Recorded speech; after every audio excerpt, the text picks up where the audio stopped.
clases que han tenido y van a seguir teniendo. La verdad que la cátedra que estamos haciendo solo nos dan 5 días para cumplir con las 10 teorías y 11 seminarios, y además hacer casos clínicos que de alguna forma reemplazan a las prácticas en presencial, ¿no? Lamentablemente, como ven, está tan apretada la programación que es difícil, digamos, hacer otro tipo de actividades que no sean estas que han sido pautadas y aprobadas por la facultad.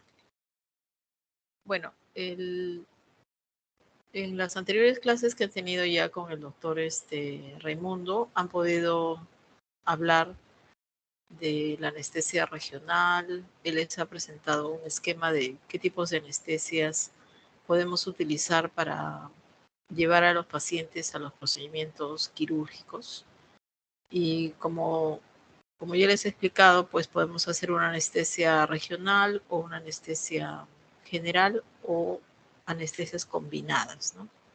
Dentro de las anestesias regionales, pues tienen los bloqueos de plexos, que es para cirugías, por ejemplo, limitadas a una mano, un brazo, un pie, como también pueden hacer anestesia raquídea o anestesia epidural, ¿no? En el caso de cirugías que van por debajo del diafragma. Y también tenemos las técnicas combinadas, que es usar una anestesia regional, generalmente con un catéter, asociada a una anestesia general.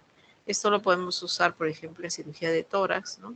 Donde queremos, a través de un abordaje en el espacio epidural, dejar un catéter para analgesia y o para anestesia y analgesia, y además intubar al paciente, ¿no? Dado que una cirugía de tórax, pues es una cirugía ya sea endoscópica o a tórax abierto, va a haber un montón de cambios en las presiones intratorácicas y necesitamos pues ventilar al paciente con diferentes cambios durante la cirugía, ¿no? Dado que en el momento que el cirujano necesita digamos, los pulmones estén quietos para poder hacer una disección, pues se tiene que hacer una intubación de doble lumen, ¿no? Esto quiere decir con un tubo que pueda separar ambos pulmones, de tal forma que un pulmón sigue ventilando y el pulmón que el cirujano está trabajando, pues queda quieto, ¿no? Entonces, para estos procedimientos en cirugía torácica se puede usar estas técnicas combinadas, ¿no? Que son una anestesia epidural más una anestesia general con intubación. Igualmente también se podría usar para cirugías de, por ejemplo, de abdomen alto, como puede ser pues pancreatectomía, cirugías generalmente de cáncer, donde las incisiones son bastante grandes, y a medida que la incisión es más grande y está por encima del ombligo, las cirugías, digamos, son más cruentas y son más dolorosas, ¿no? Entonces necesitan apoyarse en una anestesia regional y, digamos, para el manejo ya intraoperatorio de la ventilación, pues la anestesia general, ¿no? Entonces esas son las combinadas. Pero también tenemos técnicas generales puras, ¿no? Como la que les debe haber explicado el doctor Valencia, ¿no? El doctor Valencia, que es técnica inhalatoria o técnicas, bueno, como lo que más hacemos, que son técnicas balanceadas, ¿no? O sea, que son algunas drogas endovenosas de inicio nada más, solo para la inducción, para el inicio de la anestesia, y luego el mantenimiento de toda la cirugía es con un anestésico inhalatorio, ¿no? Entonces, por eso se pueden llamar técnicas inhalatorias o técnicas balanceadas, pero que están dentro de la anestesia inhalatoria. Y tenemos el otro gran grupo, que es el que vamos a hablar ahora, que son de las técnicas endovenosas, ¿no? Esto quiere decir que a este paciente lo vamos a dormir, lo vamos a intubar y le vamos a poner drogas por la vena desde el inicio, ya sea para la inducción y también para el mantenimiento. Solamente vamos a abrir el oxígeno y ya no vamos a abrir el vaporizador del gas, dado que al ser una técnica endovenosa vamos a usar más bien bombas de perfusión para poder infundir los fármacos por la vena y de esta forma lograr los objetivos de la anestesia, ¿no? Como ya les había explicado también el doctor Raimundo, en la anestesia tenemos 3 objetivos para lograr en el paciente. Uno de ellos es la hipnosis, ¿no? Hacer que el paciente esté dormido y de esta forma no tenga, digamos, recuerdo de todos los eventos o situaciones que pueda vivir durante el periodo intra o perioperatorio, ¿no? Entonces, uno de los objetivos es la hipnosis. Otro de los objetivos es la analgesia. Dado que estos procedimientos quirúrgicos, ya con antelación, sabemos que es una agresión para el paciente y por lo tanto el paciente va a tener dolor, ¿no? Y mientras más cruenta es la cirugía, obviamente este dolor va a ser más intenso y puede incluso pasar de ser un dolor agudo postoperatorio a un dolor crónico, ¿no? Que es eso lo que sucede eh, muchas veces, por ejemplo, en la cirugía de mama, la cirugía de tórax en general, ¿no? Que el paciente queda con un dolor crónico, ¿no? Eh, y luego, este, otro del objetivo era, aparte de la anestesia, es la relajación muscular, ¿no? Cuando tenemos un paciente en el quirófano, una de las condiciones que a veces requiere la cirugía para que el cirujano pueda tener, digamos, tranquilidad para la intervención es la relajación muscular, ¿no? Por ejemplo, se opera a un paciente de traumatología, vamos a suponer de un miembro inferior, una cadera o una fractura de fémur. Entonces a veces necesitamos que los músculos estriados estén relajados para que los doctores puedan alinear la fractura y colocarla en la posición como estaba previamente el accidente, ¿no? O en todo caso, si vamos a operar abdomen o se opera tórax, también igualmente necesitamos parálisis muscular, ¿no? O sea, que se paralicen los músculos, el diafragma, los intercostales o los músculos abdominales, incluso los músculos intestinales, ¿no? Para que el cirujano, digamos, pueda tener un campo operatorio más o menos quieto. Entonces, estos 3 objetivos, que son hipnosis, analgesia y relajación neuromuscular, se pueden cumplir tranquilamente con una técnica endovenosa, ¿no? Entonces, para esto usaremos un hipnótico, que es lo que vamos a revisar hoy día, un relajante muscular, que eso lo revisarán mañana con el doctor Laurencio, y además un analgésico, ¿no? Que en este caso los analgésicos son los opioides que ustedes han estudiado en farmacología, ¿no? La morfina, el fentanilo, remifentanilo, que son drogas, digamos, narcóticos sintéticos que justamente se han investigado y se están usando para aliviar el dolor, ¿no? Bueno, entonces empezaremos primero hablando de los hipnóticos. Se han dividido en barbitúricos y no barbitúricos, ¿no? Casi los barbitúricos ya no se usan debido a que tienen efectos indeseables mayores, pero digamos que no han perdido vigencia para determinadas entidades en las que son necesarios, ¿no? De todos estos barbitúricos, los que todavía se usan en el mundo pueden ser el tiopental sódico, ¿no? El otro grupo está conformado por los no barbitúricos, entre los cuales vamos a ver el etomidato, el propofol y la ketamina. Cada uno de estos tienen algunos mecanismos de acción diferentes para lograr el mismo objetivo que es la hipnosis, ¿no? En cuanto a los barbitúricos, brevemente diremos, para recordar nada más su farmacología, que son drogas que se utilizan para producir hipnosis, que tienen una acción rápida y muy corta, tal es así que una vez puesto el fármaco en el paciente, por la vía endovenosa, ustedes van a tener 1 minuto en el cual es el periodo en el cual logran el efecto del fármaco, que es inducir justamente el estado de sueño, ¿no? ¿Por qué lo llamamos al tiopental un fármaco inductor por excelencia? Porque en realidad hay pacientes que son a veces difíciles de dormir con otras drogas, ¿no? sobre todo aquellos que tienen inducción enzimática a nivel hepático, aumento de la P450, porque consumen algunos otros fármacos como drogas para tratar, digamos, trastornos psiquiátricos o sedantes o de pronto opioides mismos o pacientes que consumen incluso antituberculostáticos también pueden generar esta suerte de inducción enzimática que va a hacer que el paciente a veces pueda ser un poco difícil de dormir, ¿no? Igualmente los que pueden consumir algunos psicolépticos. De tal forma que tiopental es una droga que casi ningún paciente se va a resistir, digamos, a poder dormirlo con una dosis terapéutica, ¿no? Desde el punto de vista químico, es una droga, como ustedes recuerdan, muy liposoluble, tal es así que llega al sistema nervioso central a través de la barrera hematoencefálica en menos de un minuto, que es el tiempo que ustedes necesitan para poder ya intubar al paciente, ¿no? Entonces el paciente pierde la conciencia en este tiempo. La característica fundamental que es una droga que tiene un pH muy alcalino, como ven entre 10.5 a 11, y esto hace que pueda ser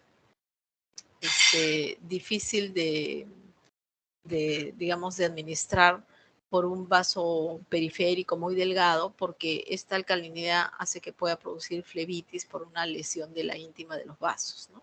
Entonces se recomienda mejor una vena de mayor calibre o darlo bastante diluido. El compuesto viene en una concentración de 1 gramo.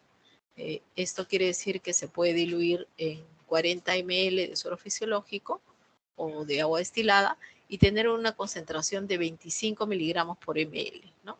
Que es como se debe administrar, a razón de 25 miligramos por ml, bastante lento y diluido, dado que tiene efectos indeseables cardiovasculares y respiratorios que, digamos, se pueden minimizar un poco si son dados lentamente. Veamos algo para que ustedes recuerden sobre la farmacocinética de estos fármacos. Comparten este modelo tricompartamental, ¿no? Que ustedes pueden recordar, donde se reconoce 3 compartimientos, ¿no? Una vez que la droga es administrada en infusión, en bolo, por la vía endovenosa, ustedes van a ver un compartimiento central que, como saben, está compuesto por aquellos órganos de mayor volumen sanguíneo, como son los riñones, los grandes vasos, el corazón y el cerebro, ¿no? Esto constituye, como saben, el 75% del gasto cardíaco del paciente y por lo tanto la droga va a llegar en 1 minuto al cerebro y ustedes van a poder tener al paciente dormido. Pasado este minuto, a partir de los 2 minutos hacia los 5 minutos, vamos a ver que este fármaco se puede dirigir hacia el segundo compartimiento conocido como B2, que es un compartimiento caracterizado por los órganos de un flujo sanguíneo un poco menor que en el primer compartimiento, ¿no? Como pueden ser los músculos, las vísceras, ¿no? Y luego de los 5 minutos, el fármaco se va a ir a tejido graso, ¿no? En forma más lenta hacia los 30 minutos.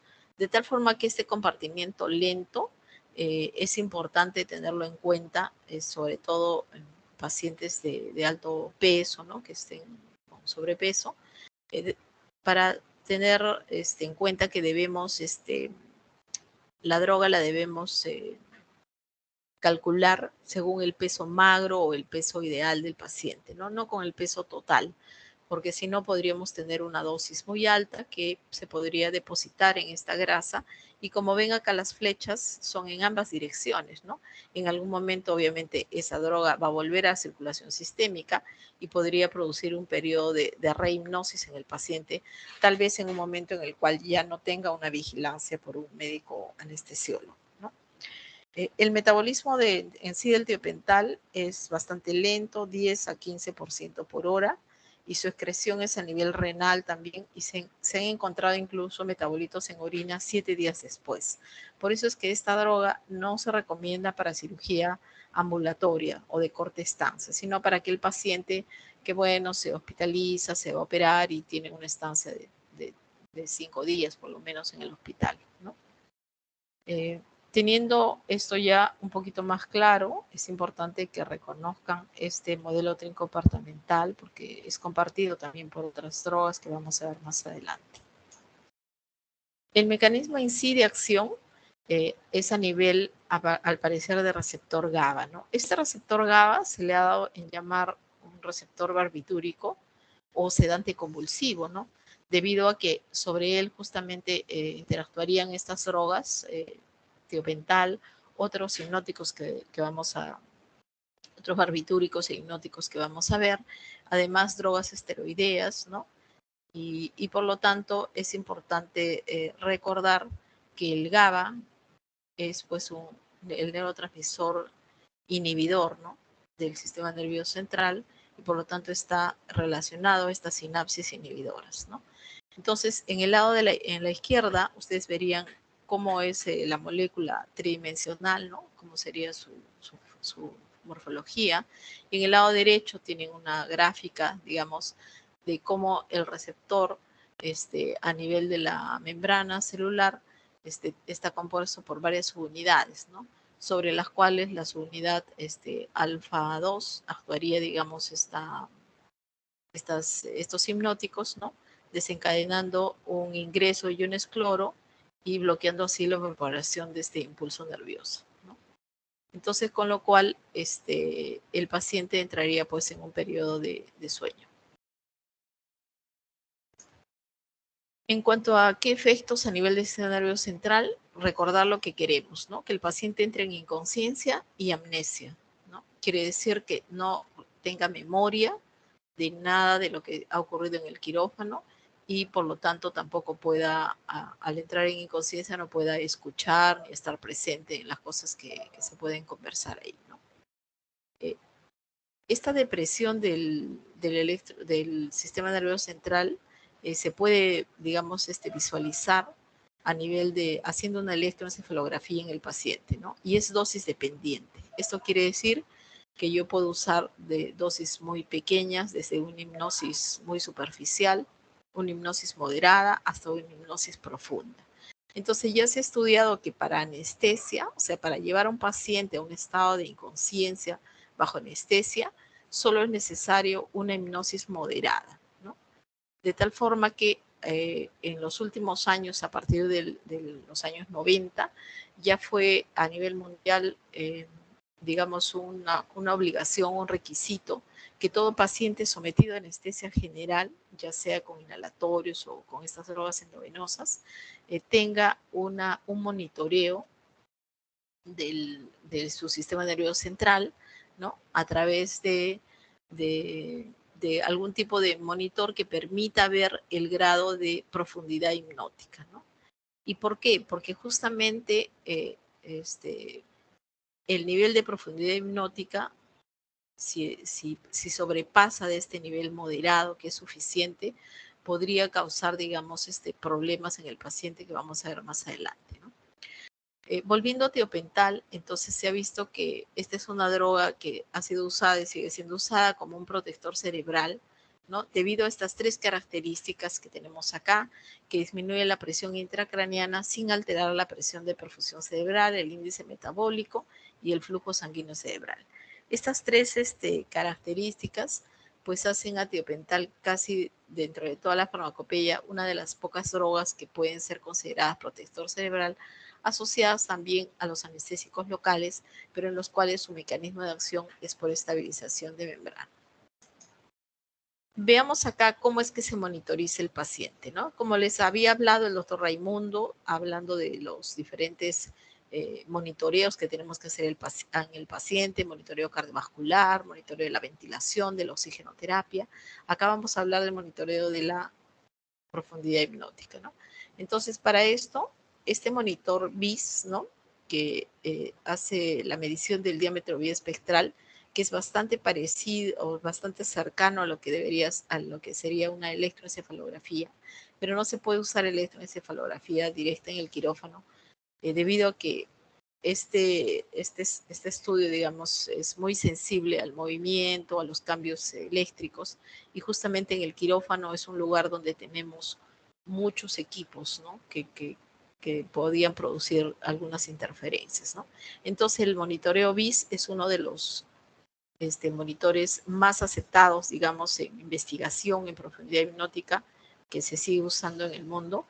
Y como ven en el cuadrito de la izquierda, se ponen unos electrodos a nivel frontotemporal en el paciente, son 5 a 6 electrodos, y esto va conectado a este módulo y el módulo a un monitor. Y en el monitor van a ver dos cosas. Por un lado, una cifra acá en digital, ¿no? Que son los valores del BIS, que va de 0 a 100, ¿no?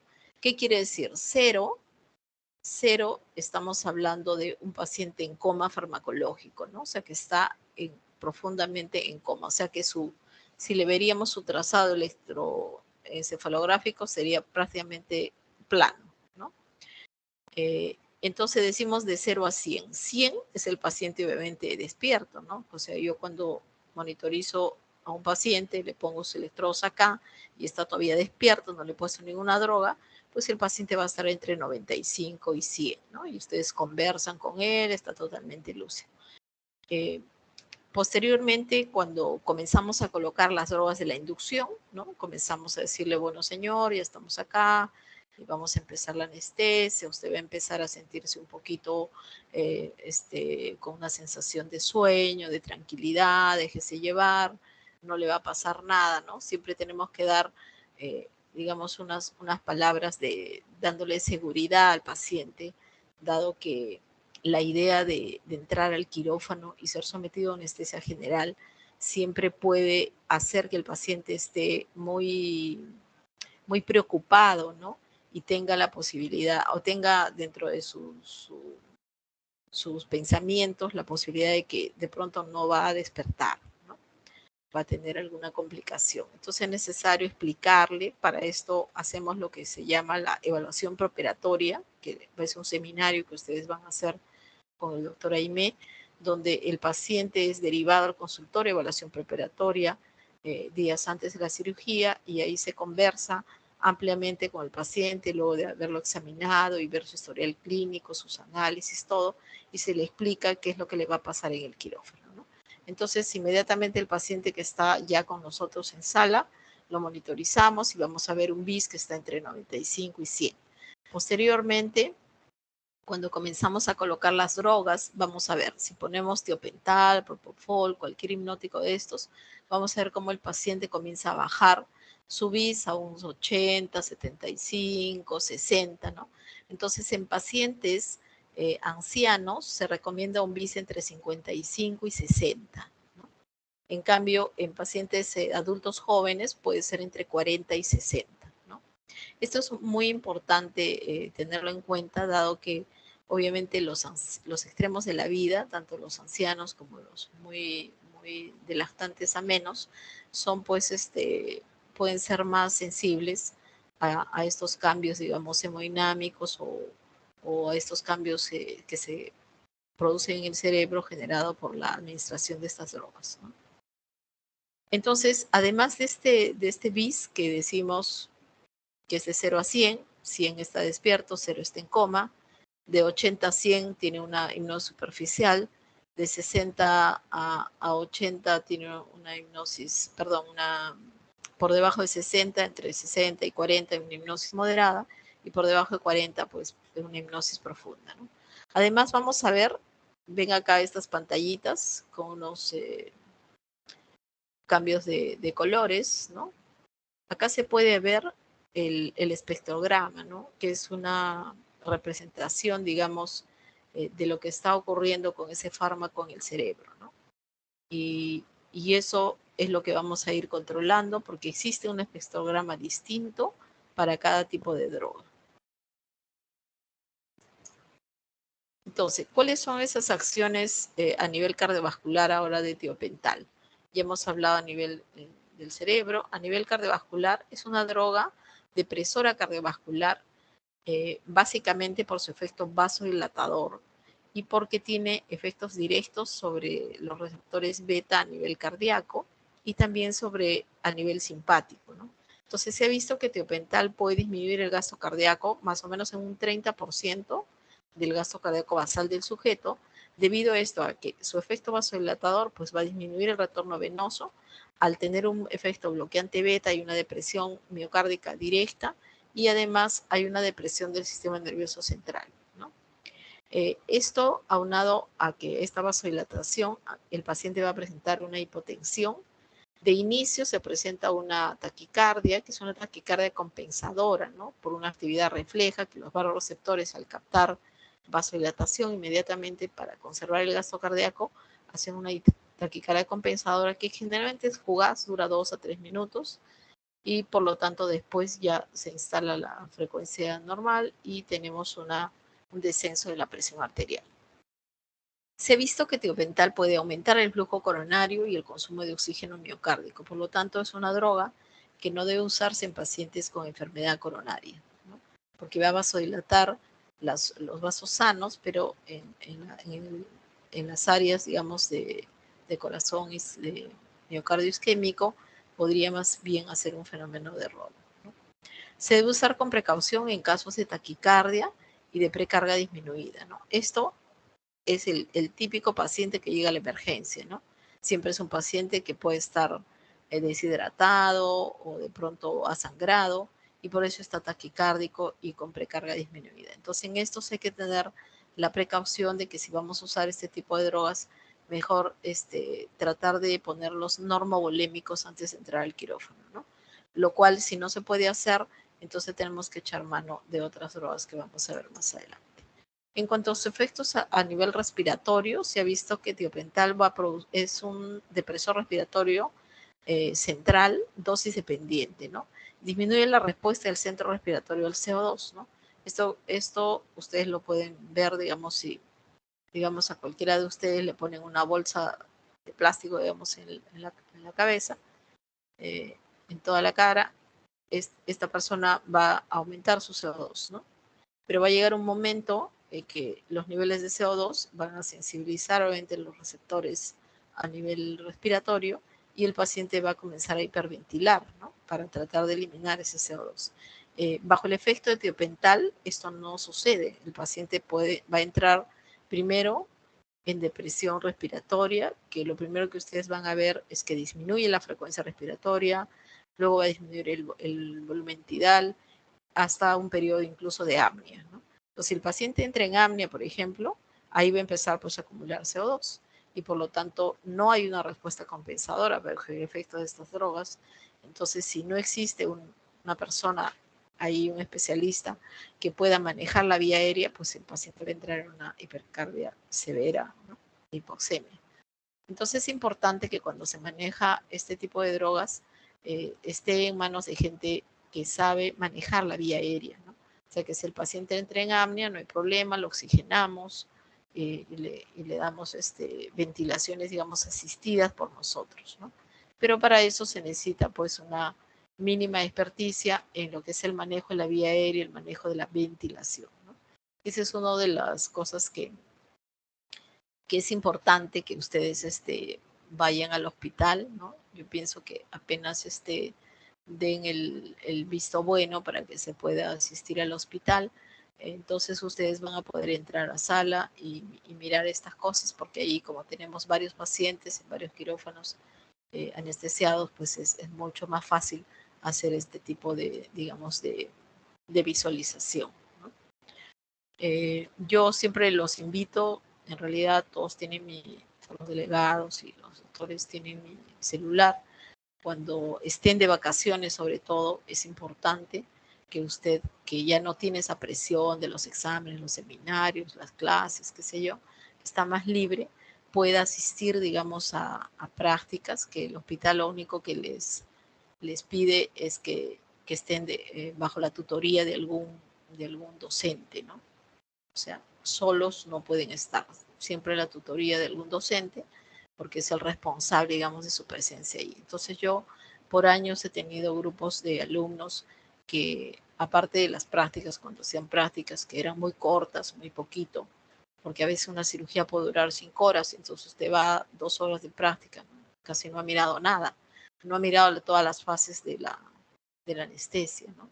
Entonces, era más útil que vayan cuando ya están tranquilos y no hay esa prisa de ir corriendo al hospital, ¿no? Porque la vida de los alumnos antes de la pandemia pues era ir corriendo del hospital, digamos, María Auxiliadora al Hipólito Unanue, de ahí otros se iban a la FAP, al Rebagliati. Entonces, en una ciudad tan compleja como Lima, se perdía muchísimo tiempo en el traslado, ¿no? Y a veces pasar una horita, media horita en la práctica, ¿no? Pero obviamente es indispensable que ustedes lo vean y yo les recomiendo que apenas se acaben sus cursos, se tomen unos días de descanso y luego asistan al hospital bajo la tutoría de alguno de sus profesores en el área que a ustedes más les guste, ¿no? El quirófano es un lugar donde se aprende mucho, ¿no? Porque ahí se ve la parte quirúrgica, la parte anestésica, la parte lo que es la desinfección de materiales, cómo se visten, cómo colocan los campos, el instrumental quirúrgico. O sea, hay muchas cosas para aprender, ¿no? Pero sí les recomiendo que cuando vayan, no apaguen su celular, ¿no? Porque yo detesto realmente ver al alumno que uno le está explicando y ellos están mirando su celular, el WhatsApp. Eso no corresponde, es falta de respeto a lo que se está haciendo ahí. Y ahí tenemos que respetar al paciente, a todo el personal que está ahí, ¿no? Y aparte porque es un momento muy valioso que no se debe perder y distraerse con otras cosas, ¿no? Y si tenemos en cuenta que en ningún lugar del mundo los alumnos entran a estar en contacto con el paciente, solamente creo que en América Latina tenemos eso de que los alumnos pueden interactuar incluso con el paciente, ¿no? En otros lugares eso no está permitido, solamente puede ser a través de digamos, en un cuarto aledaño, donde se esté mirando la filmación bajo la autorización, el consentimiento del paciente, o en todo caso con todos los simuladores, ¿no? Entonces aprovechen lo que se pueda, pero siempre y cuando, como les digo, no distrayendo el tiempo que ustedes tienen para estudiar, ¿no? Es fundamental la base teórica, ¿no? Si yo no tengo la base teórica de algo y voy a mirar algo, no voy a poder, digamos, sacar el mismo provecho si no he estudiado previamente, ¿no? Por ejemplo, cuando hacemos nosotros el taller de reanimación, le damos a los alumnos, a los residentes, 15 días antes el, un cuadernillo donde están todos toda la base teórica, la fisiopatología del paro cardiorrespiratorio, todas las maniobras, toda la base teórica para que lo puedan leer y apenas se llegan al taller pues dan un examen de ingreso para ver en qué están y luego se hace el taller y al final dan un examen de salida, ¿no? Creo que esa es la forma, la metodología donde el aprendizaje es realmente satisfactorio, ¿no? De lo contrario, ustedes pueden estar mirando algo y no se dan cuenta de que están mirando. Bueno, seguimos con tiopental para recordarles entonces, como decíamos, que al ser una droga que produce depresión respiratoria, tenemos que tener la capacidad de poder reanimar al paciente de la parte ventilatoria, ¿no? Para esto solo se necesita un reanimador respiratorio, que ustedes conocen, una máscara conectada a un respirador tipo AMBU, una conexión, cánula conectada al oxígeno y las maniobras que podemos aprender, ¿no? Tiopental es una droga que además es histaminérgica, puede producir tos, broncoespasmo, laringoespasmo, ¿no? Estas son cosas que también hacen peligrosa esta droga en pacientes atópicos, ¿no? De allí que en la evaluación preparatoria usted debe preguntar a su paciente si tiene antecedentes de atopias, ¿no? No solamente alergia a medicamentos, ¿no? Hay pacientes vírgenes que nunca en su vida han recibido medicamentos. Entonces, no solo alergia a medicamentos, sino alergia a otros derivados del petróleo, detergentes, comidas, de pronto alergia al sol, al frío. Estos son pacientes que ya les están dando una alerta, que son atópicos y que son aquellos que pueden desencadenar respuesta adversa a medicamentos, ¿no? sobre todo en el quirófano, en el perioperatorio, ¿no? Donde un paciente recibe pues una polifarmacia, ¿no? Por ejemplo, en el quirófano un paciente en una hora de cirugía puede recibir hasta 15 drogas diferentes, ¿no? Entonces la posibilidad de que haga reacción adversa es muy alta. Entonces es mandatorio saber si tenemos a un paciente atópico delante de nosotros para tratar de escoger aquellas drogas que tengan menos posibilidad de reacción histamínica o en todo caso tener preparado, digamos, todo el sistema de alerta para poder asistir a un caso de estos, ¿no? Puede ir desde un broncoespasmo, incluso hasta como ustedes saben, hasta un shock anafiláctico, ¿no? Según sea la droga. En cuanto a los efectos obstétricos, el tiopental es una droga que atraviesa bien la barrera placentaria y puede producir depresión fetal, ¿no? Esto es importante cuando tenemos que hacer una anestesia general para una paciente que, por ejemplo, viene convulsionando o tiene un tumor cerebral o tiene alguna patología cardíaca descompensada, una hemorragia severa y tiene que ser sometida a una anestesia general para la cesárea. Entonces, una de las drogas que podemos usar es tiopental, ¿no?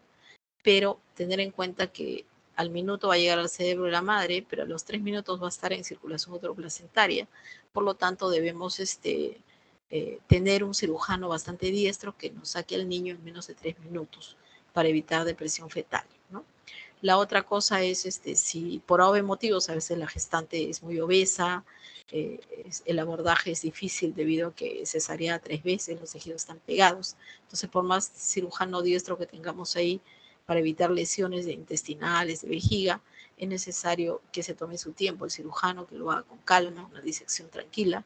Entonces ahí podemos esperar hasta 10 minutos después de haber administrado el fármaco para sacar al niño, porque en 10 minutos ya la droga se ha ido al hígado de la madre y ya está siendo metabolizada, de tal forma que no tenemos concentraciones importantes en circulación uteroplacentaria.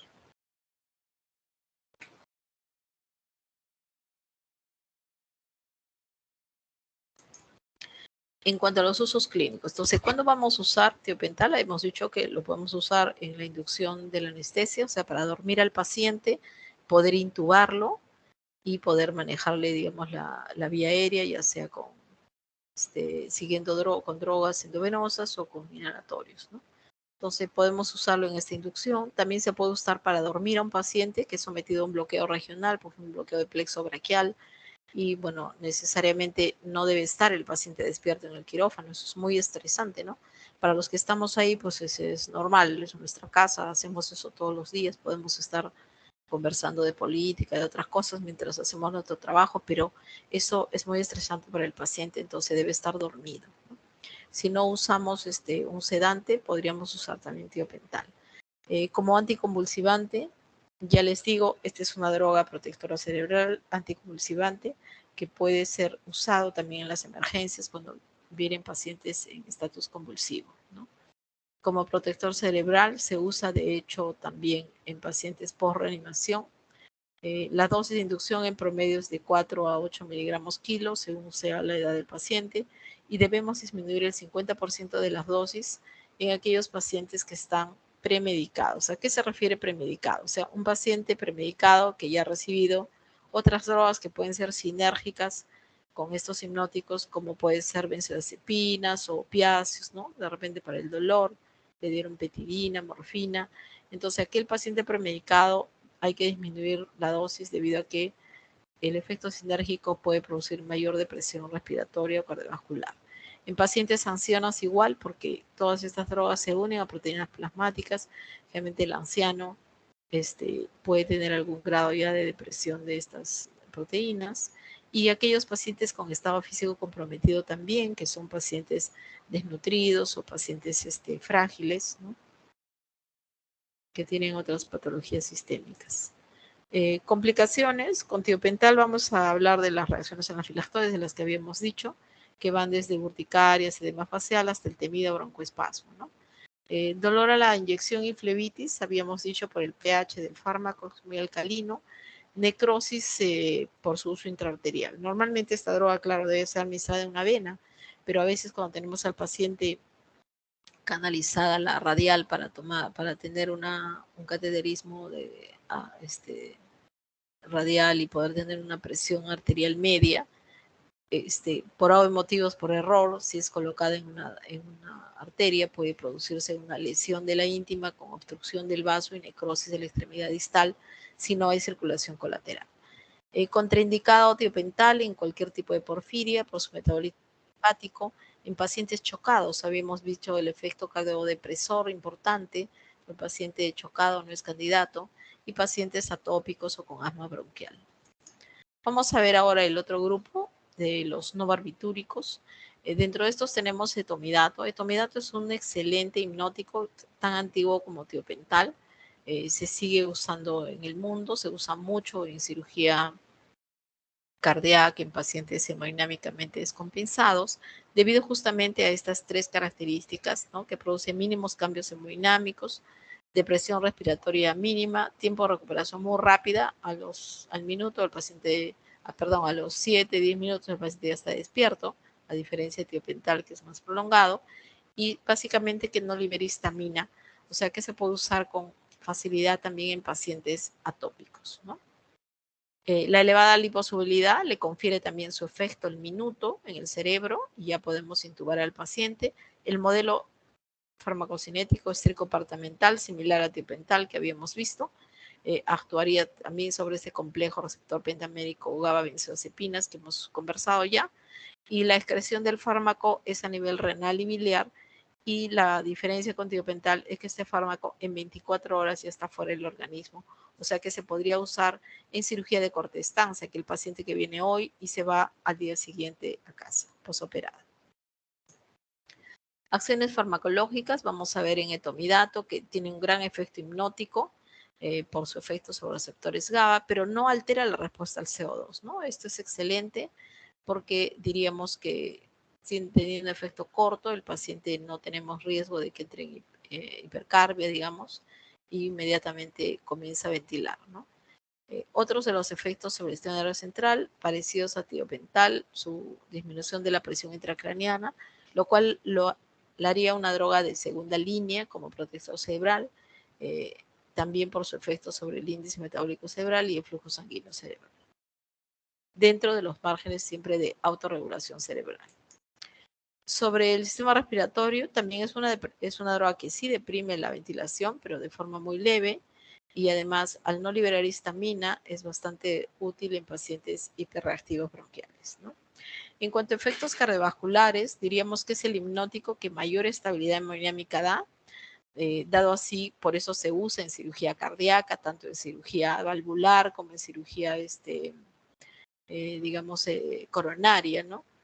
Debido a que los cambios en el gasto cardíaco, si con tiopental teníamos un cambio de un 25 a 30%, con etomidato es menor al 12%, ¿no?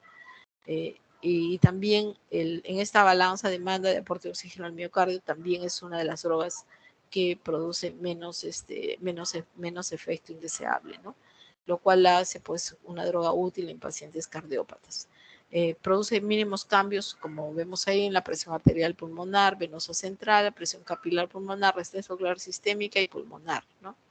El único problema que tenemos con etomidato son sus efectos sobre la esteroidogénesis. Es una droga que, al igual que tiopental, va a producir depresión del cortisol plasmático, pero además produce depresión del cortisol suprarrenal. Esto es muy importante porque nosotros sabemos que frente a un periodo de estrés, las suprarrenales van a hacer una descarga adicional de esteroides, ¿no? Entonces, en aquellos pacientes que están, por ejemplo, en las UCIs, en las unidades de cuidados intensivos y tienen falla de varios órganos, prácticamente su respuesta al cortisol es lo que les mantiene vivos, ¿no? Porque por lo demás están mantenidos con drogas vasoactivos y otras más, pero digamos que su respuesta al cortisol es algo muy útil, ¿no? Entonces, esta depresión del cortisol suprarrenal puede durar hasta 8 horas. Por eso es que se recomienda que etomidato solo debe usarse en bolo único. Eso quiere decir solo en una dosis para inducir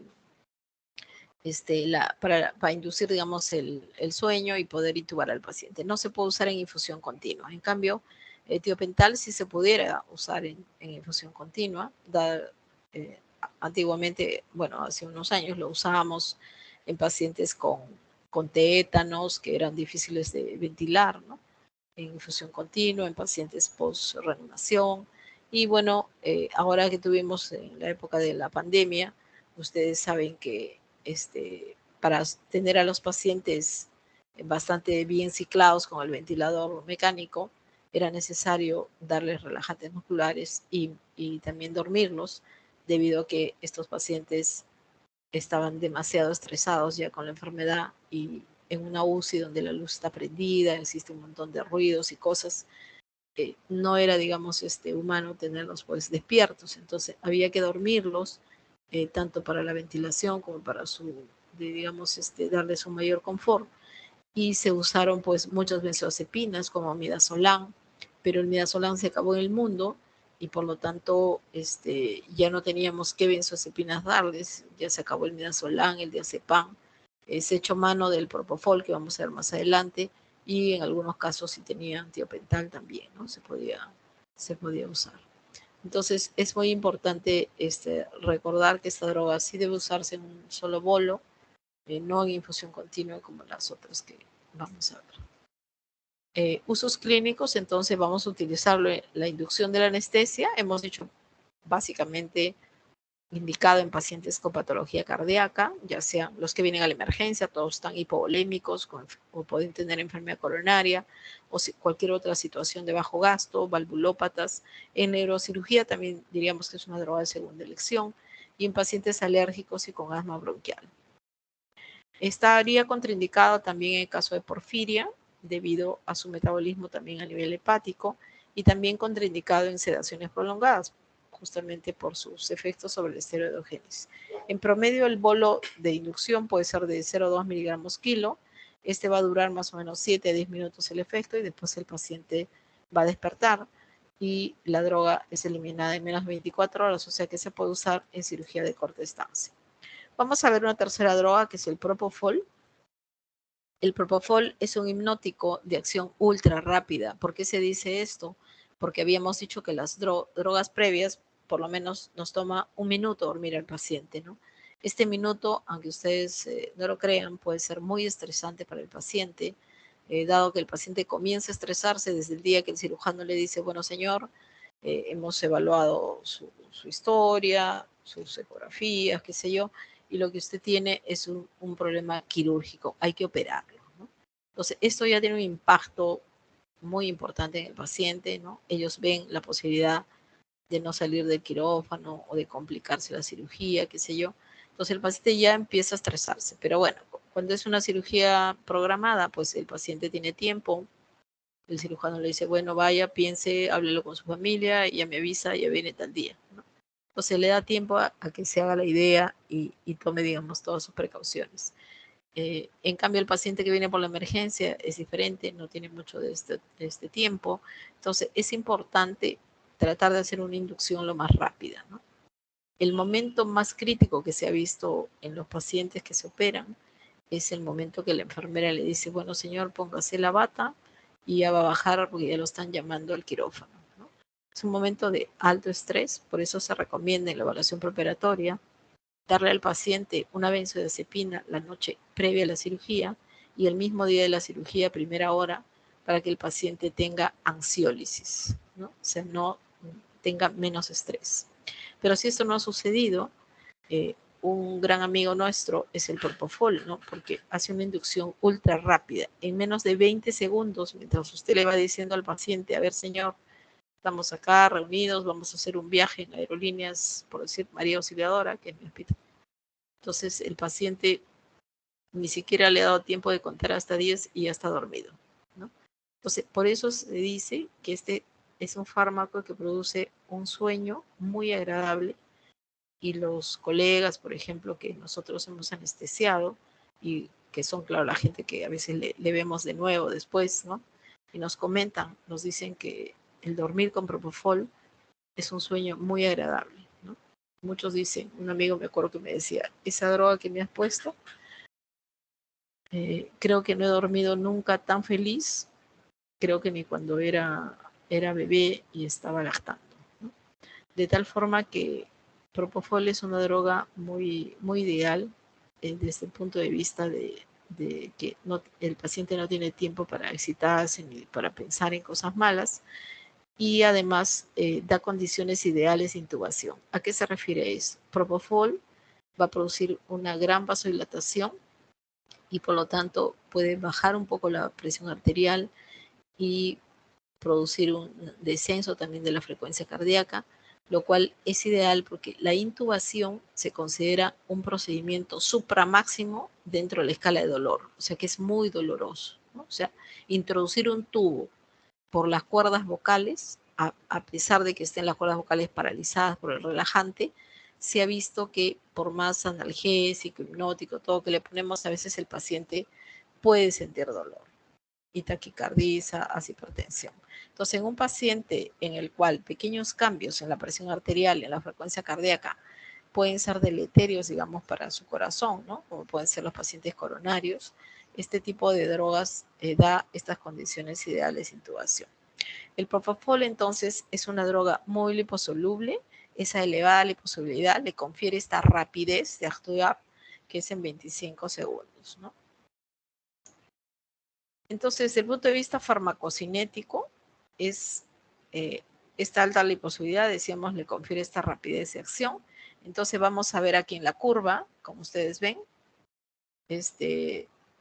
cómo la droga es puesta en vaso y cómo luego hay una fase de distribución y luego inicia, digamos, una fase de eliminación, debido a que además de que tiene un modelo tricompartamental, la distribución, el metabolismo de la droga es a nivel plasmático, por colinesterasas plasmáticas. Esto quiere decir que ni bien usted está poniendo la droga en vena, ya se está metabolizando por esas colinesterasas plasmáticas, ¿no? De tal forma que es muy importante la velocidad de administración, porque si usted lo pone muy rápido, los efectos indeseables son más altos y tal vez digamos, el efecto del fármaco es rápido y también fugaz, ¿no? Que está metabolizándose por estas colinesterasas. Pero si usted lo pone lento, muy lento como tiopental, también podría no conseguir ningún efecto. O sea, el paciente nunca se dormiría porque si lo pone lento se va a metabolizar, ¿no? Y no llega a una concentración plasmática adecuada para producir sueño, ¿no? Entonces esto se ha estudiado ya en varios modelos farmacocinéticos y se ha visto que la velocidad de administración del bolo debe ser de 4 mililitros cada 10 segundos. Pero como la tendencia actual en el mundo es ir hacia la cirugía, hacia la anestesia endovenosa, dado que los anestésicos inhalatorios no solamente pueden ser deleterios para el paciente, sino sobre todo para el personal que trabaja en el quirófano y sobre todo para el medio ambiente, ¿no? Porque los gases finalmente van a ir al medio ambiente. De tal forma que las drogas endovenosas en los últimos años se han visto pues enfrascadas en estas técnicas que podrían ser mucho mejores para el paciente, para el personal y para el medio ambiente, ¿no? Entonces se han ideado modelos farmacocinéticos para ancianos, para obesos, para niños, ¿no? Y se usa una infusión continua que se llama TCI, que es de las siglas del inglés, que es Target Control Infusion, ¿no? De tal forma que usted pone el fármaco en una bomba de perfusión y esta infusión pues va a pasar desde un bolo que usted le indique a la bomba y luego una infusión continua tratando de mantener pues esa concentración plasmática adecuada para el paciente, ¿no? Y evitando que el metabolismo, que es debido a muy alto por colinesterasas plasmáticas, pues sea, digamos, más predecible, ¿no? Tal es así que cuando usted cierra la infusión del fármaco, el paciente va a despertar en 3 a 10 minutos, está totalmente despierto. Y está despierto sin efecto residual, o sea, no tiene somnolencia, no tiene nada. O sea, podrían ponerle una operación matemática, una pregunta capciosa al paciente y se las va a resolver, puesto que no hay ningún efecto residual del fármaco porque se ha metabolizado ya a nivel plasmático, ¿no? Entonces, esta es otra ventaja que hace que la anestesia endovenosa sea pues muy valorada en nuestros días, dado que la tendencia en el mundo, como van a ver en el seminario de cirugía ambulatoria, es justamente a tratar de hacer la mayor cantidad, el 70% de la cirugía que hacemos de forma ambulatoria, ¿no? Y antes se pensaba pues que el anciano, el diabético, el coronario debe estar hospitalizado, al contrario. Mientras menos hospitalicemos a los pacientes, menos complicaciones vamos a tener. De tal forma que ahora se trata de llevar al paciente bajo esta política que se llama la medicina perioperatoria, o sea, es tener al paciente lo más preparado, lo más estable, digamos, posible para ser sometido a su cirugía, y de tal forma que ese paciente puede ir, incluso anciano, con varias comorbilidades, puede ir por la cirugía ambulatoria, ¿no? O sea, que va el mismo día, días previos, perdón, a la evaluación preparatoria, por el cardiólogo, por el cirujano, todos lo han visto. El familiar está bien orientado sobre las cosas que debe preparar antes de llevarlo al hospital, y el día de la cirugía el paciente va a primera hora, tiene una corta hospitalización o un pasaje por la unidad de cirugía ambulatoria y luego va al quirófano. Se opera y ese mismo día se va de alta. Entonces, esto ha disminuido grandemente las complicaciones, la mayor morbilidades o mortalidad de los pacientes en los hospitales, y además, sobre todo para los administradores en salud, pues ha ahorrado bastantes costos, ¿no? Y el paciente que también digamos, lo agradece porque puede ir a su casa y hacer, digamos, su vida normal prontamente, ¿no? Entonces, esta es la ventaja de las técnicas endovenosas, que podemos utilizar drogas de metabolismo plasmático que no dejan ningún efecto residual. Y tal es el caso de Propofol, que es el hipnótico y que lo podemos asociar a otros fármacos como el fentanilo o el remifentanilo, que tiene también, es un narcótico de acción de sintético, que también tiene metabolismo en plasma. Quiere decir que usted también cierra la infusión con el último punto del cirujano y ya está. El paciente ya no tiene droga circulante. La única precaución que hay que tomar con el remifentanilo, con estos narcóticos de acción plasmática, es que debemos media hora antes o una hora antes poner un analgésico potente para que cuando se corte la infusión del fármaco el paciente no sienta dolor agudamente. Bueno, volviendo a la monitorización de la profundidad hipnótica, miren, esto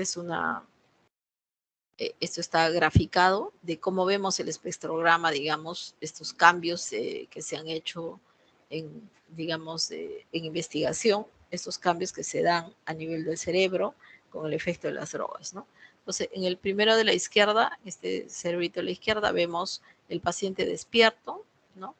Como vemos, las ondas alfa, que son estas en rojo, están hacia la parte occipital, y vemos que a medida que va durmiendo, entrando en inconsciencia, esta, esta, este, estas ondas alfa es como se van hacia la región frontal, ¿no? Ahí es cuando el paciente está inconsciente, y las vamos a ver en el espectrograma, ¿no? Y luego, cuando ya le quitan el fármaco, el paciente va a pasar de nuevo a su forma inicial con esta influjo alfa a nivel occipital, ¿no? Entonces, obviamente, hay circuitos corticales, ¿no? Que son los que, digamos, van a generar esta inducción, eh, en general, con esta droga, en este caso con el Propofol, donde vamos a ver un predominio de ondas alfa.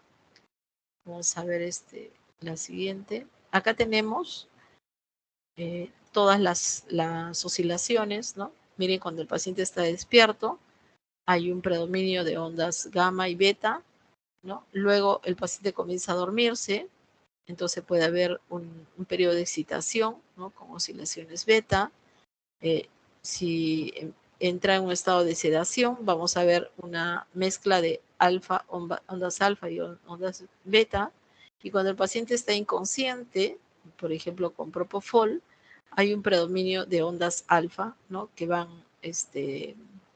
que son un poco más lentas.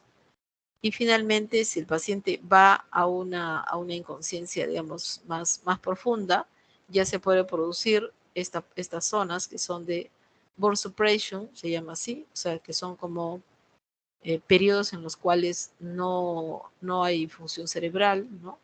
Esto no se debe dar, o sea, no debemos someter al paciente a concentraciones hipnóticas tan profundas que nos puedan llevar a estos periodos de burst suppression, ¿no? Ahora, estos burst suppression no solamente puede ser por la hipnosis profunda del paciente, sino también se pueden producir en estados de hipovolemia severa, ¿no? Y finalmente, un estado eléctrico, que es el que hablábamos, un coma farmacológico prácticamente, que es lo que no debemos hacer, ¿no? Entonces nosotros debemos tener al paciente acá, en este rango de predominio de ondas alfa lentas, ¿no? Que es el nivel necesario para la cirugía. Esta es la monitorización de esta profundidad. Así lo vemos en el monitor. Esto ya está del monitor que vieron, está más grande para que lo vean con calma, ¿no? Entonces, este espectrograma es el caso de un paciente de 38 años que estaba recibiendo propofol. Entonces, ahí van a ver este típico rojo en la base, y rojo al medio, que son justamente las ondas alfa, que tienen una frecuencia que va entre 8 a 12 Hz, ¿no? Miren, acá están los Hz. Van de 8 a 12 Hz. Esta banda roja es típica, digamos, de propofol, ¿no? En un estado de hipnosis, digamos, necesaria para anestesia moderada. Entonces, ¿cuáles son las acciones farmacológicas de propofol? Efectos sobre el sistema nervioso central, lo que decíamos, una inducción muy suave, rápida, con mínima excitación, el paciente no tiene tiempo de ver su vida pasar ni pensar en otras cosas. Hay una disminución de flujo sanguíneo cerebral y de la presión de perfusión, pero dentro de los límites de autorregulación, ¿no? No altera la respuesta al CO2, o sea que el paciente, si aumenta el CO2 por una depresión cerebral, puede inmediatamente, depresión respiratoria, perdón, puede inmediatamente comenzar a ventilar, ¿no? Tal es así que por eso esta droga se usa mucho en cirugía, en cirugía fuera de quirófano, ¿no? O sea, cuando hacemos procedimientos en radiodiagnóstico o endoscópicos, ¿no? Se usa mucho el propofol. Pero siempre tiene que estar en manos de gente con experiencia en el manejo de propofol, ¿no? Disminuye la presión intracraniana y la presión intraocular. ¿Por qué les digo esto? Recuerden ustedes la muerte de Michael Jackson, ¿no? Michael Jackson era un personaje pues que tal vez pesaba menos de 50 kilos, era desnutrido, tomaba benzodiazepinas y antidepresivos porque padecía de un cuadro de depresión severa y obviamente en algún momento de su existencia algún médico le habrá indicado propofol, ¿no? Porque generalmente la depresión pues se asocia con el paciente que no puede dormir, ¿no? Entonces estos pacientes comienzan a tomar benzodiazepinas, pero muchos hacen dependencia o ya no tienen efecto sobre ellos las benzodiazepinas, entonces los psiquiatras por periodos comienzan a darles hipnóticos, ¿no? Claro, hay otros hipnóticos que no son como endovenoso, son hipnóticos orales, ¿no? Pero por algún motivo, seguro en algunas de estas curas de sueño, le dieron propofol y él pues como tenía sus médicos también de cabecera, diría a ver qué me han dado y realmente debe haber sido un sueño fabuloso para él y estando en un cuadro depresivo había tomado benzodiazepinas y después de la benzodiazepina oral ordenó prácticamente a su médico, que era un cardiólogo, que le ponga propofol, ¿no? Para dormir. Y bueno, claro, esto en manos de un cardiólogo, pues no surgió lo que pasó, ¿no? De repente la velocidad de infusión, la dosis para él, el efecto sinérgico con la benzodiazepina, hizo que hiciera una depresión respiratoria y obviamente desde su mansión hacia el hospital más cercano, el paciente Michael llegó muerto, ¿no? Entonces es muy importante recordar que estas drogas, si bien es cierto, propofol se puede usar en cirugía ambulatoria, cirugía de corta estancia, fuera del quirófano, siempre debe ser en manos de gente que tiene manejo de estas drogas, no en manos de técnicos, enfermeros o de otras personas que pudieran oficiosamente querer utilizar, ¿no? En cuanto a los efectos cardiovasculares, disminuye la resistencia vascular sistémica. Como ven, es vasodilatador. Se ha visto que su depresión del gasto cardíaco es más o menos de un 12%. Miren, o sea, es una droga intermedia entre etomidato y tiopental sódico, ¿no? Por disminución de la presión sistólica y diastólica en diferentes porcentajes. Disminuye la frecuencia cardíaca, lo que decíamos, lleva más bien a cierta bradicardia y el índice cardíaco. En cuanto a los efectos respiratorios, va a producir depresión respiratoria con aumento del CO2, pero más moderado que tiopental, ¿no? Y no produce liberación de histamina. O sea que esta es la segunda droga que pudieran usar en pacientes hiperreactivos bronquiales o atópicos. En cuanto a sus usos clínicos, se puede usar en la inducción y el mantenimiento de la anestesia, o sea, un bolo para intubar y luego en infusión continua, como hemos dicho, en bombas de perfusión. La mayor ventaja es la rápida recuperación, ¿no? Cierro la infusión, el paciente en 3 minutos está despierto, puede ir a casa. Y tal es así que nosotros hemos hecho en procedimientos que hacemos fuera del quirófano, como son las endoscopías, las broncoscopías, el paciente cuando está solo con sus gastroenterólogos, pues el gastroenterólogo le pone midazolam y obviamente el procedimiento dura 5 minutos, el paciente está dormido más después del procedimiento que durante el procedimiento, ¿no? Porque la benzodiazepina pues dura por lo menos 4 horas. En cambio con Propofol, nosotros le ponemos al paciente la infusión, cerramos la infusión, el paciente le sacan el tubo de la boca, el paciente despierta, e inmediatamente puede caminar, incluso podría irse a casa solo, ¿no? Claro, como es un procedimiento fuera del quirófano, siempre se recomienda que vaya con un familiar, ese es el requisito, pero en realidad desde el punto de vista de su estado de conciencia podría ir solo a casa, ¿no? Dado a esta recuperación. Bueno, es el agente de elección, por lo tanto, decíamos en esta cirugía de corta distancia o cirugía ambulatoria, no solamente por la recuperación rápida y la conciencia, sino porque no produce náuseas y vómitos. Es muy, muy baja la incidencia de náuseas y vómitos y esto también aporta a favor de esta cirugía ambulatoria, dado que nadie quiere que el paciente tenga náuseas y vómitos y esté llamando a cirujano pensando que tiene una complicación quirúrgica. También se va a usar en sedación prolongada en la UCI, ya lo habíamos comentado, se usa en pacientes, por ejemplo, operados de tumores a veces, y que es recomendable tenerlos dormidos, tumores cerebrales, pero el neurocirujano lo quiere evaluar, digamos, cada día para ver cómo ha evolucionado y por lo tanto podemos cortar la infusión y el neurocirujano lo va a evaluar tal cual, ¿no? No es como con la benzodiazepina, que siempre va a tener un efecto residual sedante, entonces nunca vamos a tener al paciente su condición basal. Por eso es útil en neurocirugía, tanto en el pre, en el intra, en el post. En pacientes alérgicos y con asma bronquial también habíamos dicho. La dosis de inducción, es de 2 miligramos kilo el bolo y después se puede dar una infusión ya con estas bombas de TCI. Se debe disminuir la dosis en ancianos, ¿no? Un 20%, debido a que se une bastante bien a proteínas plasmáticas, 98%, y el 50% también en pacientes hasta 3 o 4, dado que estos son pacientes que pueden tener otras patologías hepáticas, renales, en los cuales es recomendable o puede estar también asociados a hipoalbuminemia, hacer digamos, una dilución mayor del fármaco, una velocidad menor y también en cuanto a la dosis por kilo de peso. El mantenimiento, hemos dicho que es infusión por TCI asociado siempre a opiáceos y a relajantes neuromusculares si la cirugía lo requiere. Finalmente vamos a ver la ketamina. A diferencia de las drogas que hemos visto hasta ahora, son drogas que se usan por la vena, básicamente hipnóticos, o sea, para llevar al paciente a un estado de sueño. Pero hemos dicho que en la anestesia necesitamos dormirlo, darle analgesia, y para esa analgesia debemos usar opioides, ¿no? Y darle un relajante si la cirugía lo merita.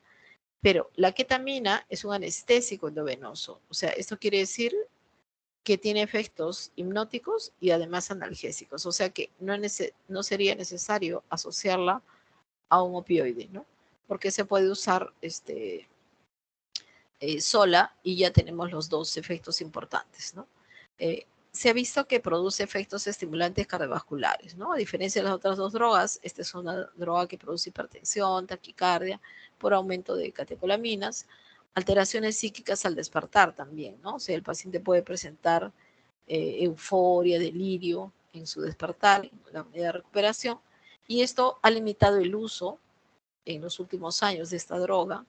eh, Casi no se usaba la ketamina, ya dejó de usarse, pero han pasado los años y se ha visto que la ketamina sigue teniendo un rol importante para algunos pacientes que no puedan recibir otras drogas o que sean, por ejemplo, asmáticos, atópicos, o aquellos pacientes que están muy chocados, hemodinámicamente muy descompensados y no tengan contraindicación a la ketamina, y también en el dolor, ¿no? En el manejo del dolor crónico,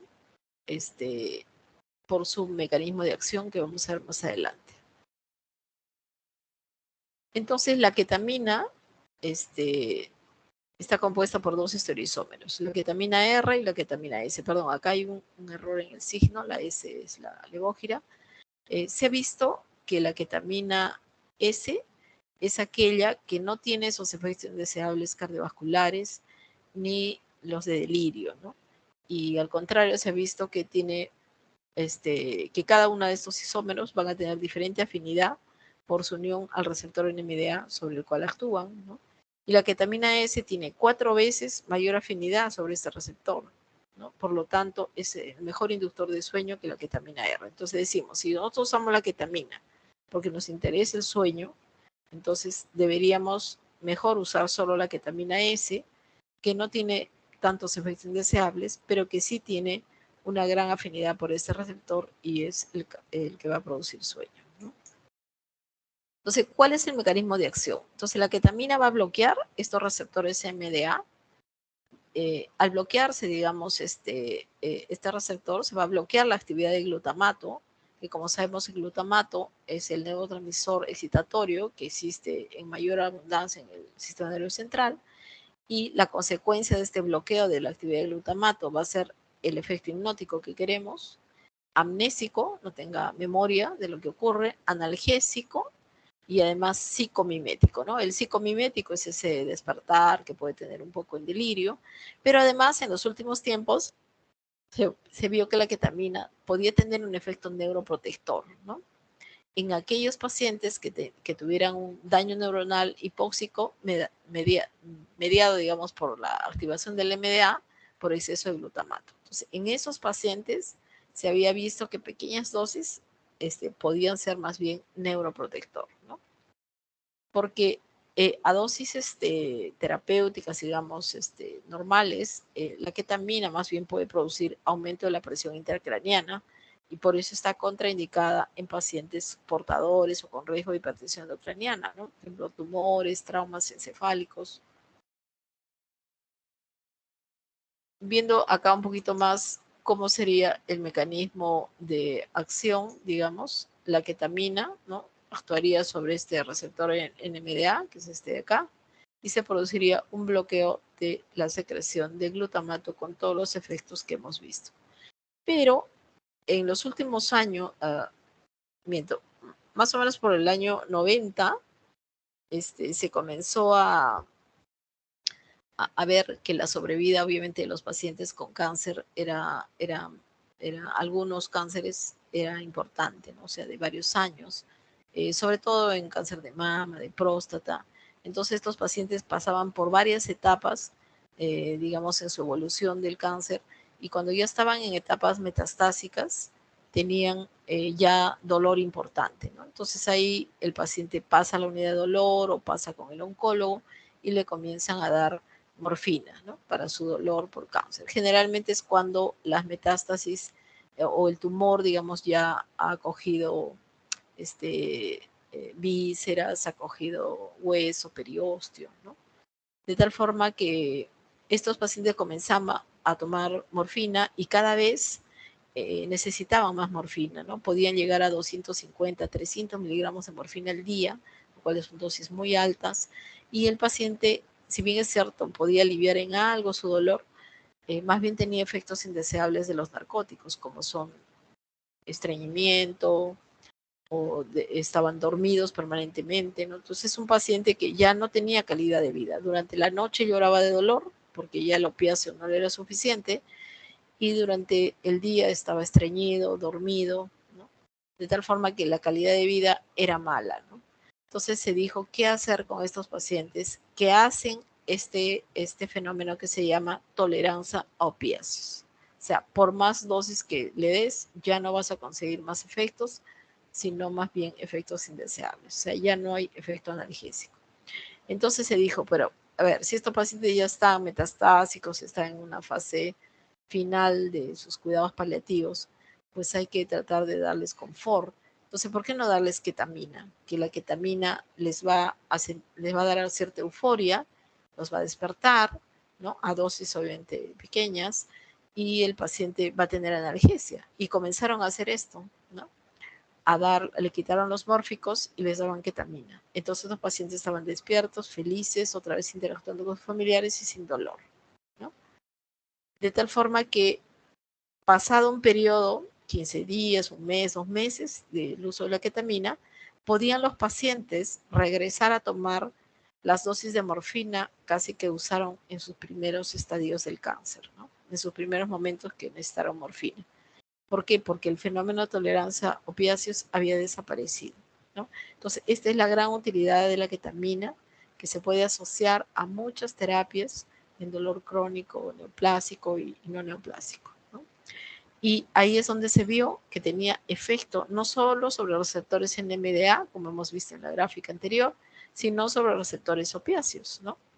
A nivel de receptor sigma opiáceo, es causante de la analgesia y este estado de disforia que decimos el despertar. A nivel de los receptores muscarínicos, pues va a producir efectos muscarínicos, ¿no? Midriasis, cialorrea, broncodilatación, aumento del tono simpático, o sea, taquicardia, hipertensión y amnesia. Y a nivel de los receptores opiáceos kappa, se vio que podías tener analgesia cerebral y espinal. Tal es así que la ketamina la podemos usar, doctores, por todas las vías, por la vía oral, sublingual, intranasal, rectal, intratecal, epidural, ¿no? Tiene una amplia gama de usos en ese sentido. Eh, bueno, recordar entonces que dosis altas de ketamina podían actuar sobre estos receptores opioides y también conseguir los efectos de los que hemos mencionado. En cuanto a las acciones farmacológicas, vamos a ver que sus efectos sobre el sistema nervioso central de la ketamina es dar una anestesia disociativa. ¿A qué se refiere esto? Cuando nosotros tenemos un estímulo doloroso que viaja de una extremidad, por ejemplo, caminando por la calle y me pisan el pie, ¿no? Con un zapato de minero. Entonces, me producen un estímulo doloroso que va a viajar, ¿no? Por las vías eferentes hacia la médula espinal, hacia la asta posterior, y del asta posterior, por el espinotalámico contralateral, va a ir hacia el tálamo del lado opuesto, ¿no? Esa es la conducción normal del dolor. Pero, ¿qué pasa a nivel del tálamo? En el tálamo se identifica el estímulo, ¿no? Pero no las características del estímulo. Se identifica que hay un estímulo, por lo tanto, esta persona puede retirar el pie, digamos que fue contundido, lesionado, ¿no? Pero bajo efecto de la ketamina, si bien es cierto, se puede identificar la zona estimulada, ¿no? Va a haber un bloqueo de las conexiones tálamo-corticales, porque recién estas conexiones tálamo-corticales hacen que la sensación de dolor sea percibida a nivel cortical como una sensación desagradable.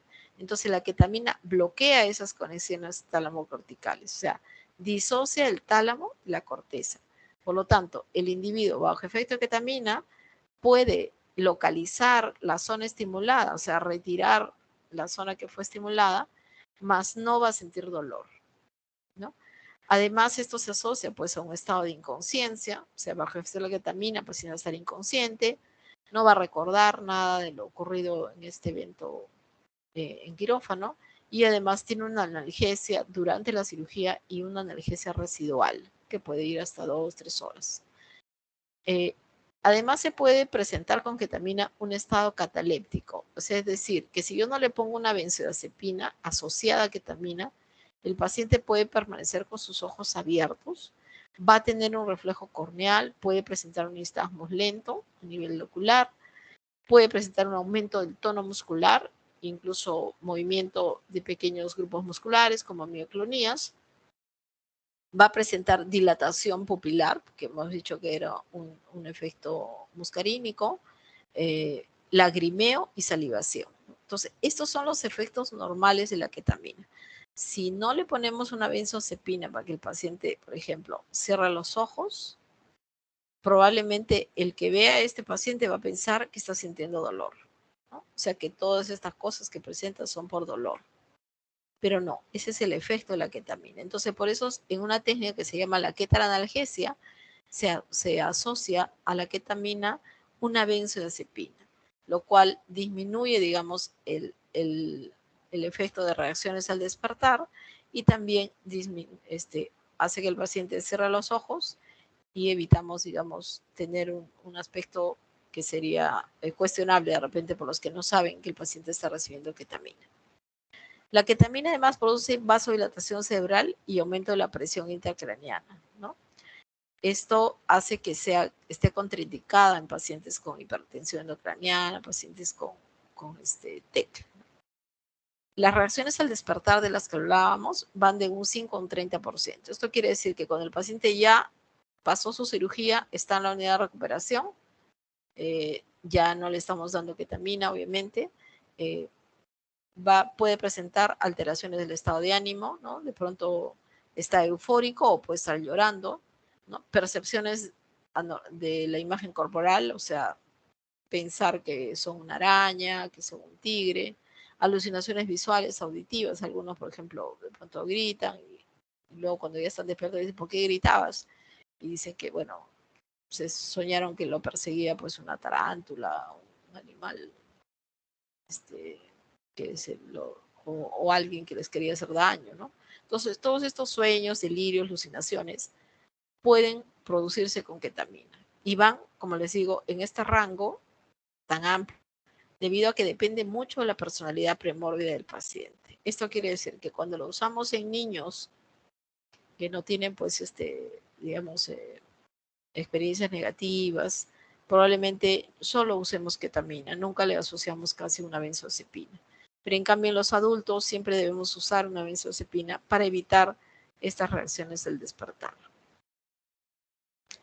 Sobre el sistema respiratorio, la ketamina es excelente porque no altera la respuesta ventilatoria al CO2.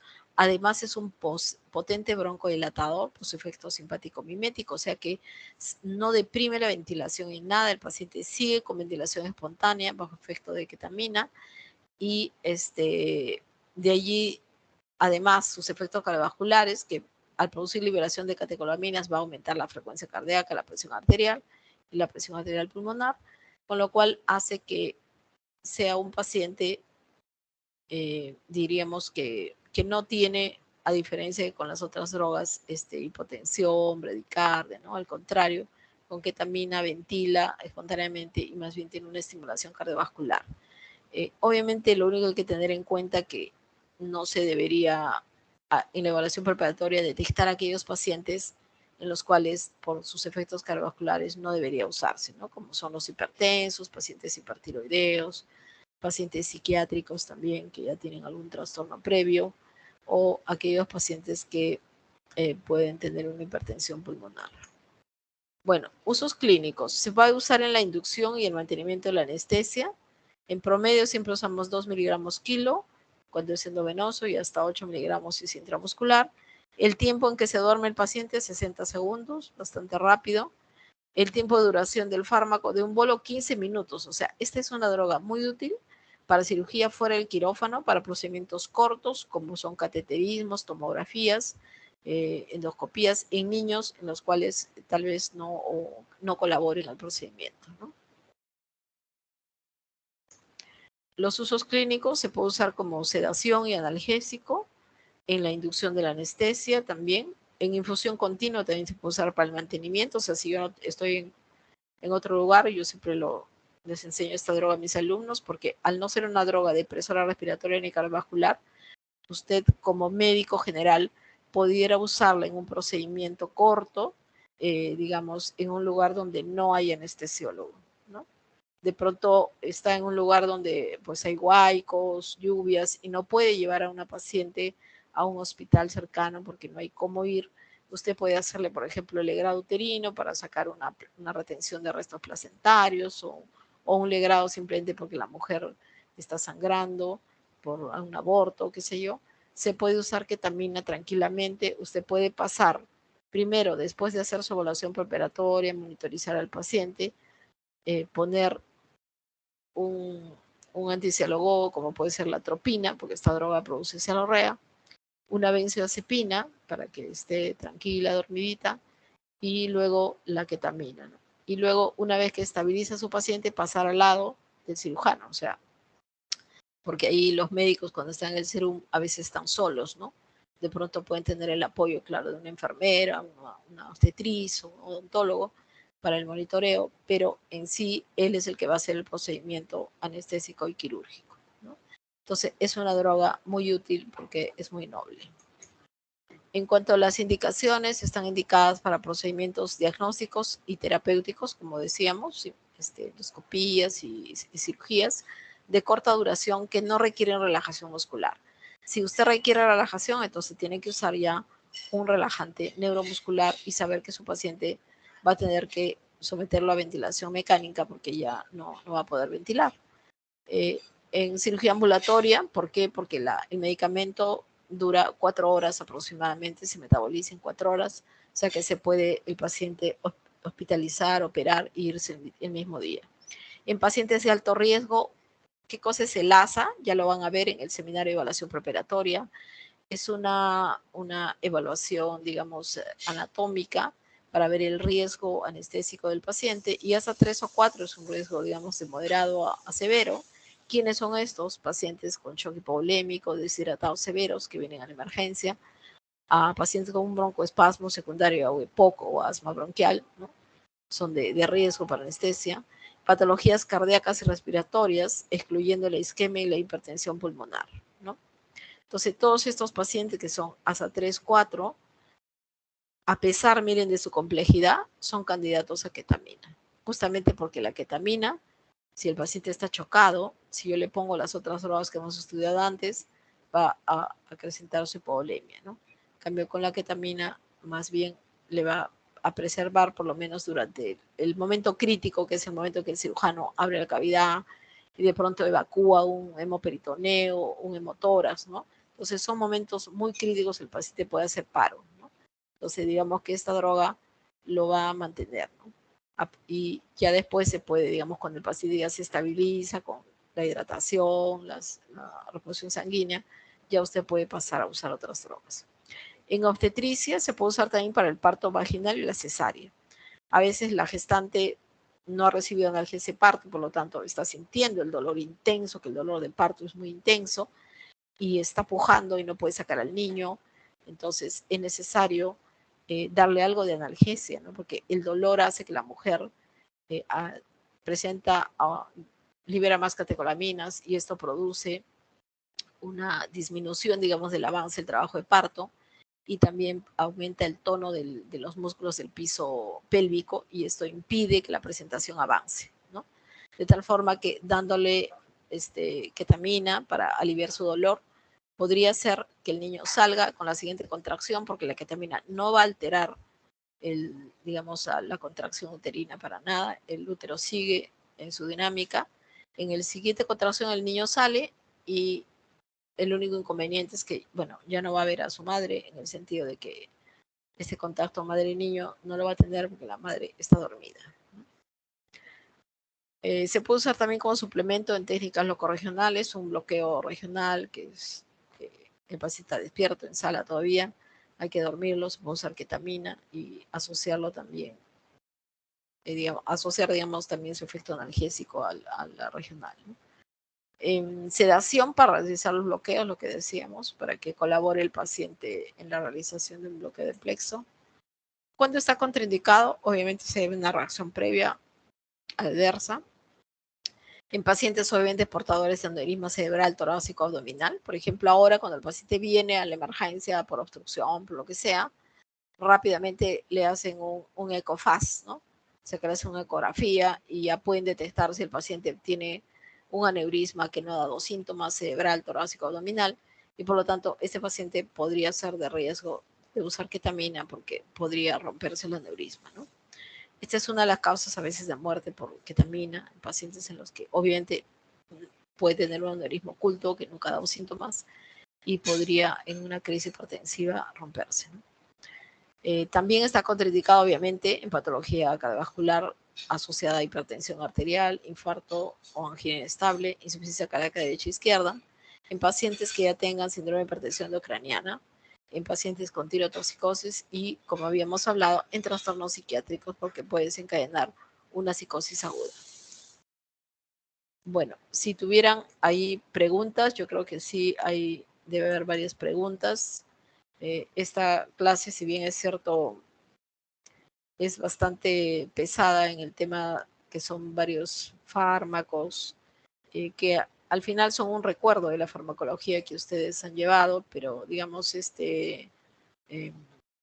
su uso en la anestesia, ¿no? ¿Cuál es su utilidad para poder llevar a estos pacientes a un estado adecuado para poder ser operados? El día que hagamos el caso clínico, pues vamos a ver cómo es que lo manejamos en quirófano con todas estas bombas y todos los efectos van a ver directamente, ¿no? No sé si tienen algunas preguntas. Doctora. Sí. Doctora, disculpe, cuando había mencionado sobre la propiedad de la ketamina, o sea, de sus características que era como hipnótico y analgésico, no sé si lo entendí bien o que en este caso en metástasis se requiere, no hay necesidad de requerir de que se le agregue un opioide aparte para agregar, porque normalmente, como dice, tienden a doler más las etapas finales o terminales. Entonces, o sea, con solamente la ketamina utilizando en ese lapso, hace que ya no tenga ese dolor. No sé si... Claro, como les digo, siendo un excelente analgésico y también tiene efecto hipnótico, el paciente obviamente va a aliviar su dolor y va a estar muy tranquilo. No es necesario asociarlo nada más.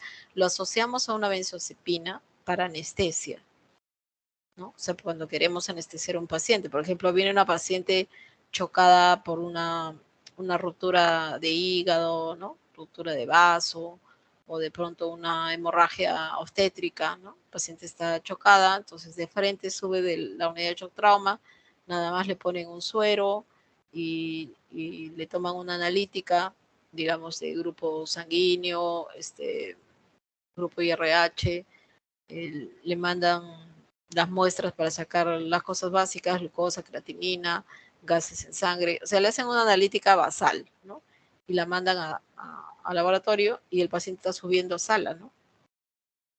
De tal forma que en esos pacientes pues no da tiempo de estabilizar, entonces un paciente muy lábil. Si usáramos las otras drogas que hemos estudiado, vemos que son vasodilatadoras, ¿no? Bradicardia, pues bradicardia, hipotensión, entonces el paciente puede hacer paro.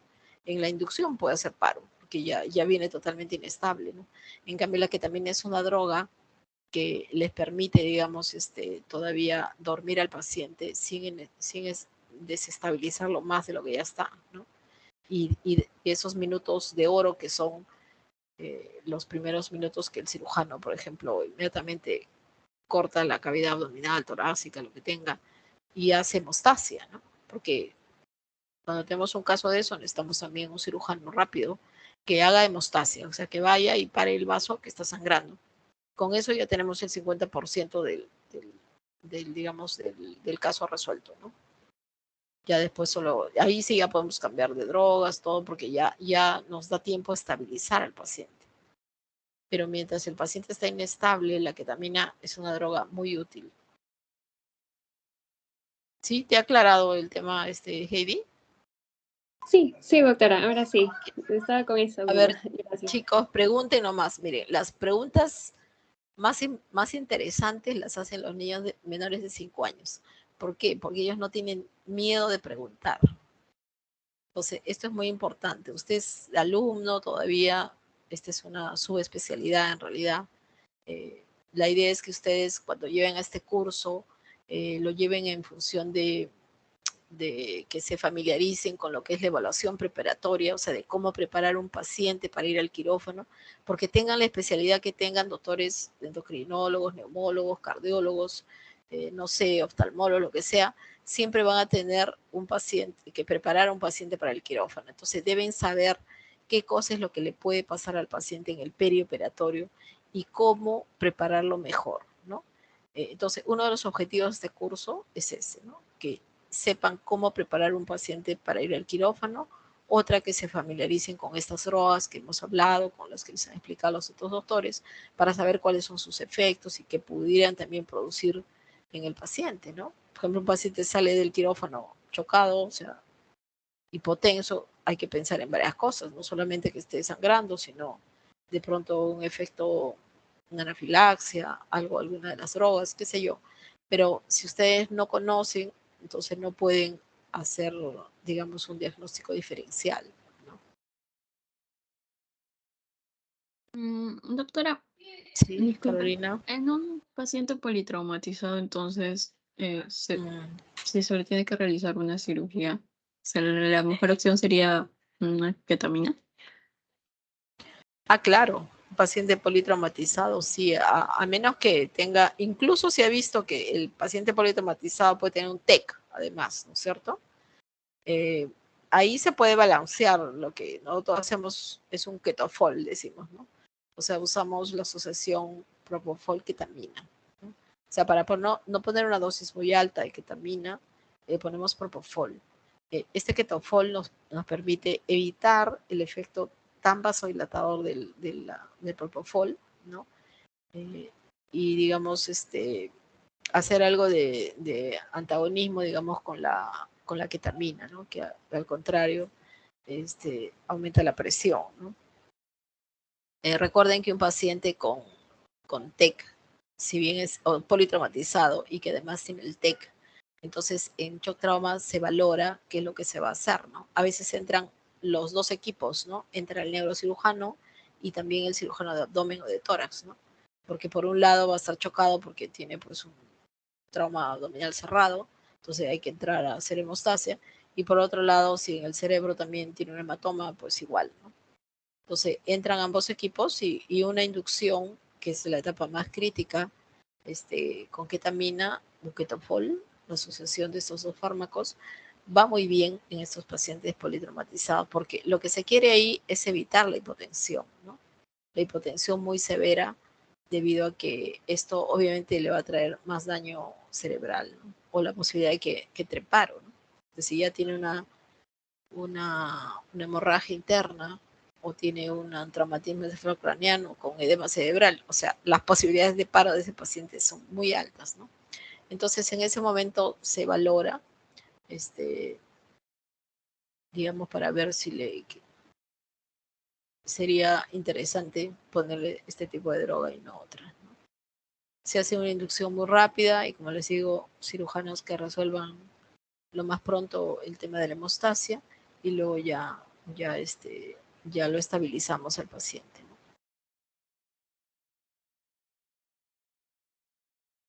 Obviamente, además, el paciente puede tener una infusión de vasoactivos, ¿no? Definitivamente. Por un lado, usted tiene que valorar el estado hemodinámico desde el punto de vista de la deuda de agua, ¿no? Si el paciente ha sangrado, tiene un hemoperitoneo, un hemotoras, hay que ver cuánto de sangre debe tener ahí, o de pronto en la carretera le ha atropellado un tráiler y más bien ha tenido una pérdida de sangre ahí en la calle y no sabemos cuánto, ¿no? Viene con las dos extremidades amputadas, traumáticas, y por lo tanto no sabemos cuánto ha perdido, pero de acuerdo a la evaluación semiológica podemos intuir cuánto ha perdido y tratar de reponerle esos fluidos, y a la par los podemos ayudar con vasoactivos, ¿no? Norepinefrina, por ejemplo, infusión, pero digamos que si hablamos de drogas anestésicas para la inducción, pues la ketamina es una buena opción. Y el ketofol también, ¿no? O sea, asociación de ketamina y propofol.